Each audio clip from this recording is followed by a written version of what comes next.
Mohamed Merah vient d'être abattu, ce qu'on vient d'avoir comme dépêche de l'AFP. Quelle lumière portez-vous d'abord par rapport à cette affaire qui a ému toute la France? Et il y a quelques déclarations concernant cette affaire. Le ministre, bien sûr, chinois des Affaires étrangères a mis un bémol là-dessus, a apporté des accusations graves. Parlez-moi un peu de ces accusations. Quand le ministre des Affaires étrangères de la République de Chine, qui pèse quand même 1,5 milliard d'hommes, et une puissance, la seconde puissance économique de la planète, cela mérite de retenir l'attention. Qu'a-t-il dit? D'abord, il s'est exprimé mercredi 21, c'est-à-dire hier, au moment même où la France découvrait qu'un immeuble d'un certain quartier de Toulouse était encerclé. Ce qui veut dire que l'information va vite et qu'aujourd'hui, les réactions sont extrêmement rapides, ce qui révèle d'ailleurs un contexte très sensible. Et je pense que le ministre des Affaires étrangères de la Chine populaire a mis le doigt sur quelque chose d'important. D'abord, il n'y est pas allé par 4 chemins. Il a dit cette affaire est une affaire manipulée. Alors manipuler pourquoi? Il a dit manipuler dans le contexte des bombardements de la bande de Gaza, pour accentuer la victimisation d'Israël et donc l'exonérer de ses actions passées, actuelles et éventuellement futures. Dans la foulée, d'ailleurs, ce ministre a demandé que la communauté internationale exige l'arrêt de ces bombardements sur la bande de Gaza. Donc il a bien lié les deux affaires qui, d'ailleurs, dans les propos et dans ce que l'on peut savoir du terroriste, M. Merah, sont liés. Très explicitement, celui-ci a fait mention aux enfants palestiniens. D'ailleurs, c'est un aspect qui est présent à tous les esprits. Je ferai remarquer que Mme Ashton, d'ailleurs, avait mis un parallèle entre les deux affaires et s'est fait immédiatement vouer aux gémonies par la classe politique européenne et française, anglaise également, qui ont tous unanimement demandé sa démission puisqu'elle avait parlé des enfants morts, aussi bien d'origine, non pas d'origine israélienne, puisque les enfants qui ont trouvé la mort à Toulouse étaient en fait des Israéliens, donc soi-disant avec une double nationalité, mais à ce moment-là, pourquoi n'ont-ils pas été inhumés sur le territoire national français? La question peut se poser, mais elle est anecdotique. Donc Mme Ashton voit d'ailleurs, je crois, là, le terme de sa carrière. Les choses n'adviendront pas demain ou après-demain, peut-être dans 6 mois ou dans 1 an, mais Mme Ashton aujourd'hui est totalement disqualifiée pour avoir osé un parallèle qui n'est pas acceptable par certaines communautés ou par certaines puissances politiques dans le monde dont l'influence est à l'évidence grandissante. Alors, on est quand même étonné par rapport au dénouement de cette affaire. Très rapidement, 48 heures plus tard, on met le doigt sur le présumé terroriste. C'est rare dans les annales du terrorisme. Écoutez, c'est peut-être rare dans les annales du terrorisme, mais là, en l'occurrence, c'est pas rare du tout, puisque de l'aveu même de M. Guéant, dès hier matin, mercredi 21 mars 2012, M. Guéant avouait de façon assez ingénue et assez inconséquente que M. Mohamed Merah était assidûment suivi par les services de police de la direction centrale du renseignement de la sécurité intérieure. Alors, je voudrais qu'on m'explique, puisque cet individu était suivi, donc qu'il était repéré, qu'il était repérable, pourquoi les forces de sécurité françaises, les services, devrais-je dire, de sécurité ne sont pas intervenus dès le premier meurtre. Comment d'ailleurs, puisque cet homme était sous surveillance policière, a-t-il pu acquérir, entreposer, emmagasiner des armes, et pas les moindres, notamment une arme de guerre israélienne, l'Uzi, le pistolet mitrailleur compact Uzi, qui utilise des balles de 9 mm parabellum. Ce sont des armes que l'on peut trouver, mais qui ne sont pas si fréquentes que cela. Monsieur Guéant, d'une certaine façon, dans sa hâte de s'exhiber devant les médias, de s'auto-congratuler, de s'auto-féliciter, c'est d'une certaine façon trahi. On peut penser que si M. Mera était logé et suivi par les services de police et les services de sécurité antiterroriste, si d'ailleurs on savait dès le départ que lors du premier meurtre de Toulouse d'un soldat d'origine antillaise de confession chrétienne, il avait pris contact et rendez-vous avec lui par le truchement d'un ordinateur familial, celui de son frère en l'occurrence, et que l'adresse IP était extraordinairement facilement identifiable. C'est une opération qui se fait en quelques minutes.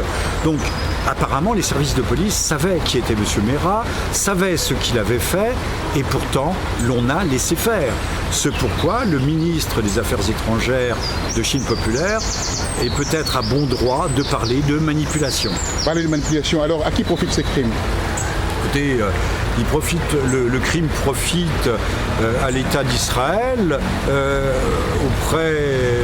dont on n'osera pas blâmer la conduite à l'égard des Palestiniens, et qui, lorsque des roquettes qui ne font aucune victime, qui sont des engins artisanaux, ce que je blâme, ce que je réprouve profondément, mais qui sont des roquettes bienvenues, tombent sur le territoire israélien, Israël réplique par des bombardements qui, eux, font des morts réelles.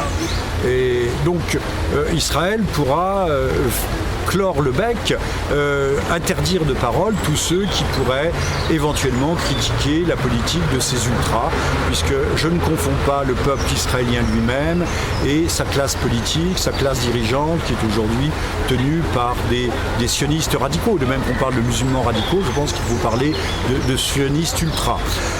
Voilà, cette affaire aussi tout à fait directement bénéficie aux deux candidats qui se déclarent hostiles à la constitution ou au maintien d'enclaves islamistes. Je dis bien islamistes, je fais bien le distinguo avec l'islam en général, d'enclaves islamistes, c'est-à-dire fondamentalistes, comme diraient certains, en France, et pour le suivi des populations potentiellement dangereuses, ou des individus ou des groupes, plutôt. Ne parlons pas de population, c'est une erreur de ma part.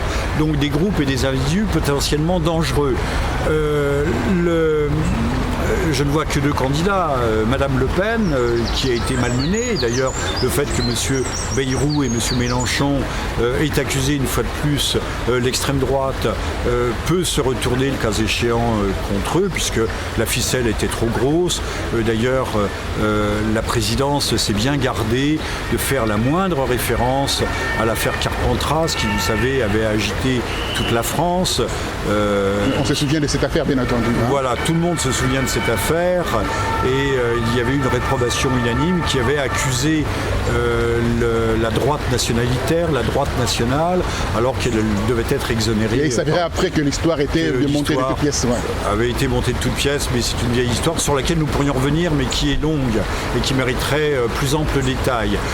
Donc là, le second candidat qui risque de bénéficier, c'est bien entendu c'est M. Sarkozy, qui a toujours affiché une certaine fermeté, au moins verbale, en matière sécuritaire, et qui d'ailleurs s'est fait élire en 2007 sur ce thème. C'est un de ses thèmes de prédilection.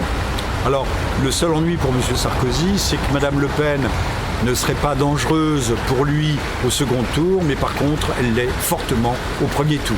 Fortement au premier tour. Alors la dernière question, donc on devait prendre cet homme, Mohamed Merah, mort, en fait, entre guillemets. Écoutez, dès le départ, personne n'imaginait qu'on le prendrait vivant, personne. Je vous rappelle que Lee Harvey Oswald, tueur supposé du président John Kennedy, est mort 48 heures, a été abattu par un certain Ruby, lié à la mafia de Chicago d'ailleurs, 48 heures après son arrestation à son domicile, comme M. Merah. Beaucoup de questions se posent auxquelles nous allons peut-être répondre. M. Merah, donc sa mort était inéluctable, donc M. Sarkozy a souhaité qu'on puisse prendre cet homme vivant, en fait, qu'il puisse répondre de ses actes devant les tribunaux. Écoutez, je suis quelqu'un de peu recommandable et un vil conspirationniste. Donc en tant que vil conspirationniste, je vous dirais que sa mort était une mort annoncée, que l'on ne voit pas de comment il aurait pu s'en sortir, quelles que soient ses déclarations sur, alors que l'homme n'était visiblement pas suicidaire, mais ses déclarations relatives à sa volonté de mourir les armes à la main. Monsieur Sarkozy voulait absolument qu'on le prenne vivant. On peut penser qu'il y a là aussi, Monsieur Sarkozy n'est pas un habitué de la vérité vraie, qu'il y a là aussi une manœuvre visant à faire croire aux Français que la justice eût pu s'exercer à son endroit. Je pense que dès le départ, cette issue était rendu nécessaire parce que M. Merat, de toute façon, ne devait pas parler, tout comme M. Lee Harvey Oswald ne devait pas parler. Je vous rappellerai quand... Vous insinuez quelque chose? Pardon? Vous insinuez là quelque chose? Ah, ce n'est pas une insinuation, c'est presque une affirmation.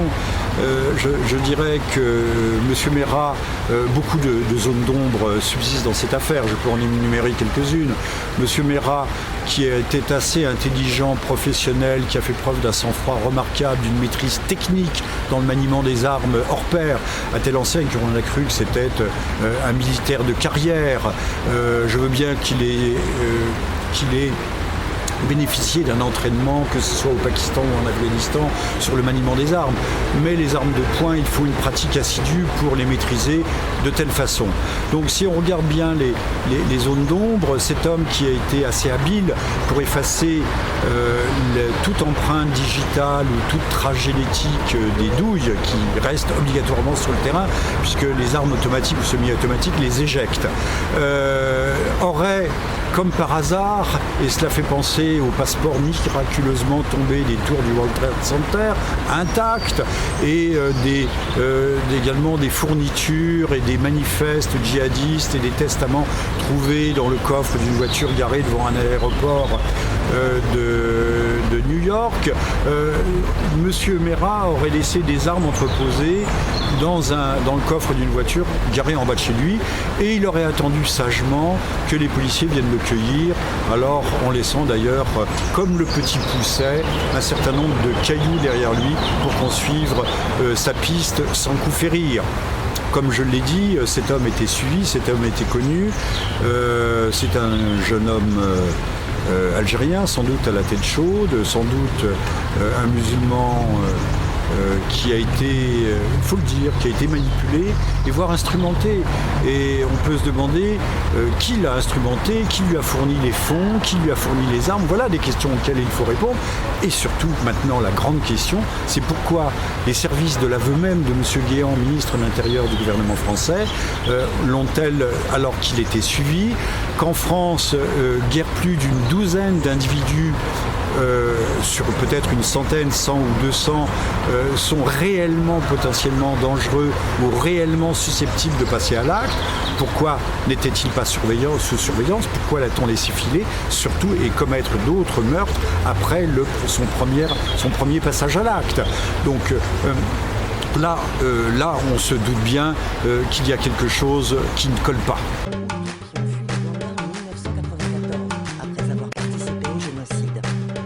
Acheter des armes, ils s'approprient les matières premières comme l'or et d'autres minerais dont le sous-sol de la province regorge.